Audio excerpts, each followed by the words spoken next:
T20 world cup कितने लोग देख रहे हैं मुझे नहीं पता है, क्योंकि दो बड़े टीम्स एक दूसरे के खिलाफ अभी तक एक मैच भी नहीं खेला है और टाइमिंग भी थोड़ा सा अजीब है, इसलिए वो वाइड नहीं आ रहा है।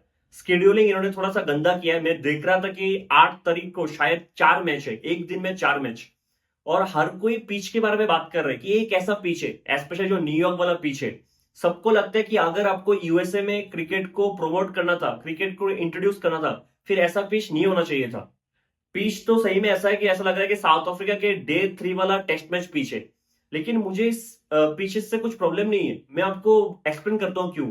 अगर कल अपने श्रीलंका वर्सेस साउथ अफ्रीका का मैच देखा होगा जहां पे श्रीलंका ने 76 बनाए हैं, क्या वो पिच 76 वाला पिच था? बिल्कुल भी नहीं, वो 130 वाला पिच था। और मुझे 130 140 वाले पिचेस से बिल्कुल भी प्रॉब्लम नहीं है। अगर आप मान लो हर एक पिच 200 वाला पिच है, तो जो छोटे टीम्स खेलने आए इस टूर्नामेंट में वो तो ऐसे ही गेम से बाहर हो गया ना। अगर 200 वाला पिच है, 200 220, तो छोटे टीम्स कभी गेम में रहेंगे ही नहीं।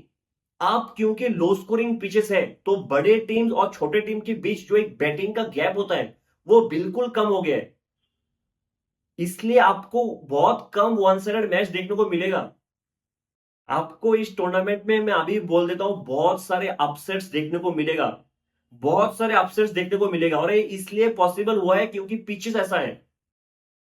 हर एक मैच पे एक मोमेंट तो होगा जहां पे आपको लग रहा होगा कि छोटी टीम भी फाइट दे रहा है। इट्स ए वर्ल्ड कप, आप चाहते हो कि हर एक टीम अपना बेस्ट गेम खेले।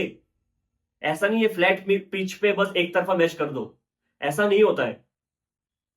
ये टूर्नामेंट अभी बस चौका और छक्का का नहीं है, ये टूर्नामेंट है स्ट्राइक रोटेशन का। ये टूर्नामेंट है कि आप कितने कम डॉट बॉल्स खेलते हो। इसलिए इस टूर्नामेंट में कोई भी टीम किसी को भी हरा सकता है और सब ऑलमोस्ट सेम लेवल पे ही है। बहुत सारे अपसेट्स देखने को मिलेगा। पीएनजी ने ऑलमोस्ट वेस्ट इंडीज को हरा दिया था, जो होस्ट नेशन है। 136 चेस करने में वेस्ट इंडीज की इस बैटिंग लाइनअप को 19 ओवर तक खेलना पड़ा। और बीच में एक मोमेंट आया था जहां पे लग रहा था कि वेस्ट इंडीज फंस गया है। अगर आप ओमान और नामीबिया का मैच देखो, 109 का टारगेट टाई हो गया है, 109 चेज नहीं हुआ है। सुपर ओवर देखने को मिल गया है, ये फोर्थ या फिफ्थ मैच था और सुपर ओवर भी आ गए हैं। और कल का मैच भी अगर आप देखो, साउथ अफ्रीका ने आसानी से चेस नहीं किया है। 78 का टारगेट था, 78 या 77, और ऐसा लग रहा था कि साउथ अफ्रीका शायद 10 ओवर में चेस कर दे। लेकिन 16 ओवर तक खेलना पड़ा साउथ अफ्रीका को, 16 ओवर तक। तो इस टूर्नामेंट में आपको बहुत कम वन साइडेड मैच देखने को मिलेगा। और इसलिए मैं कह रहा हूं इस टूर्नामेंट में बहुत मजा आएगा, और मुझे पसंद आ रहा है कि पिचेस स्लो है। आप सब बराबरी में आ गए हैं। कल का जो साउथ अफ्रीका वर्सेस श्रीलंका का मैच था, ये इसलिए भी इंपॉर्टेंट था क्योंकि इंडिया वर्सेस पाकिस्तान इसी ग्राउंड पे होगा, और क्या पता शायद इसी पिच पे होगा। तो इंडिया को कल के मैच से बहुत सारी चीजें नोट करना पड़ेगा और उसके अकॉर्डिंग प्लान बनाना पड़ेगा। हसारंगा ने टॉस जीत के पहले बैटिंग चुना, जो थोड़ा सा समझ से बाहर था। क्योंकि शायद हसरंगा ने ये सोचा कि श्रीलंका का बॉलिंग लाइनअप थोड़ा सा स्ट्रांग है बैटिंग से, तो पहले बैटिंग करके 150 बना के साउथ अफ्रीका को अंडर प्रेशर डाल सकता है। लेकिन पहले बैटिंग करना गलती था, क्योंकि अगर श्रीलंका बाद में बैटिंग करता तो पिच का एक बेटर अंडरस्टैंडिंग होता, और जब आप टारगेट को चेस करते हो तो एक अलग तरीके से आप अप्रोच कर सकते थे। तो इंडिया के लिए फर्स्ट लर्निंग तो यही होगा कि आप टॉस जीत के फील्डिंग चुनो। इंडिया का फर्स्ट लर्निंग यही है, टॉस जीत के फील्डिंग चुनो। क्योंकि जब आप चेस करते हो तो आपको पता होता है कि कब बड़ा शॉट खेलना है और कब नहीं।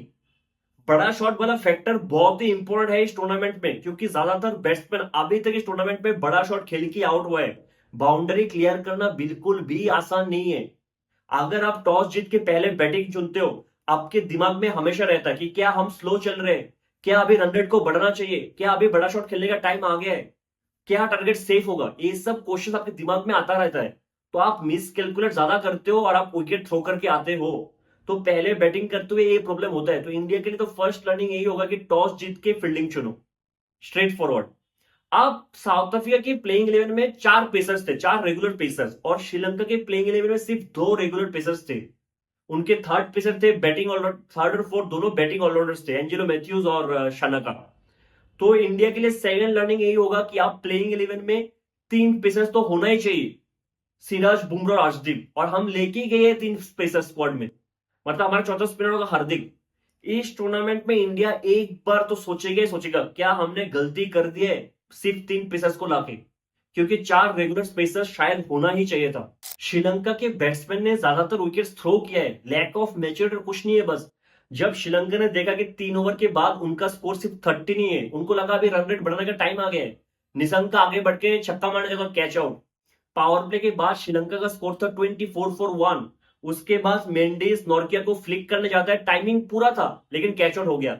इसलिए मैं इस चीज को बार बार रिपीट कर रहा हूं और ये बहुत इंपॉर्टेंट रहेगा पूरे टूर्नामेंट में कि आप सिर्फ टाइमिंग के साथ इस ग्राउंड को क्लियर नहीं कर सकते हो।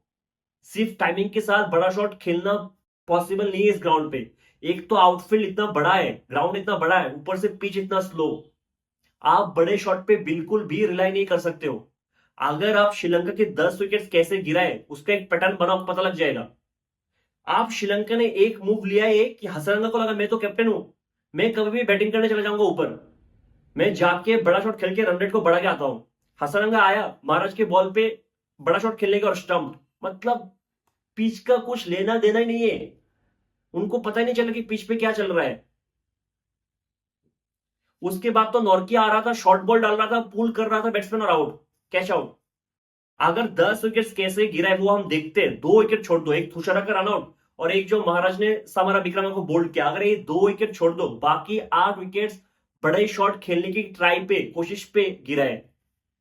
हसरंगा बड़ा शॉट खेलने गया स्टंप, शानका रूम बना के बड़ा शॉट खेलने गया बोल्ड, बाकी 6 विकेट कैच आउट है बड़ा शॉट खेलते हुए, सब बाउंड्री के आसपास कैच पकड़ा गया है। तो थर्ड लर्निंग तो इंडिया के लिए यही होगा कि आप बड़े शॉट पे बिल्कुल भी रिलाई मत करो। 70% चांसेस है कि आपने फुल टाइमिंग कर लिया होगा फिर भी आप बाउंड्री पे पकड़े जाओगे। बाउंड्री क्लियर करना बिल्कुल भी आसान नहीं है। तो इंडिया के जो क्लासिकल बैट्समैन है उनको चाहिए हम स्ट्राइक रोटेट करते रहे, सिंगल डबल पे डील करें और जो बड़े हिट का रेस्पॉन्सिबिलिटी है वो हम पावर हिटर्स पे छोड़ दे, जो बिना टाइमिंग का भी जोर से स्ट्रेंथ से बाउंड्री को क्लियर कर सकता है। Strike rotate is the most important thing. Fourth learning India के लिए होगा कि जितना कम डॉट बॉल्स खेल सके उतना ही आसान होगा। अगर आप ये सोच रहे हो कि हम डॉट बॉल्स खेल के बाद में बड़ा शॉट खेल के कवर अप कर लेंगे, बिल्कुल भी पॉसिबल नहीं होगा। वो ग्राउंड नहीं है कि आप बहुत से डॉट बॉल्स खेल के बाद में छक्का चौका लगा के कवर अप कर लोगे। तो बहुत इंपॉर्टेंट रहेगा इंडिया के लिए कि वो सबसे कम डॉट बॉल खेले इस पूरे टूर्नामेंट में। फिफ्थ जो लर्निंग होना चाहिए इंडिया के लिए कि जितना पॉसिबल है उतना स्ट्रेट बैट से बैट करें। आड़ा तिरछा शॉट ऐसे पिचेस पे बिल्कुल भी काम नहीं करेगा। स्वीप रिवर्स स्वीप सब बिल्कुल भी काम नहीं करेगा क्योंकि पिच पे बहुत ज्यादा अनइवन बाउंस है।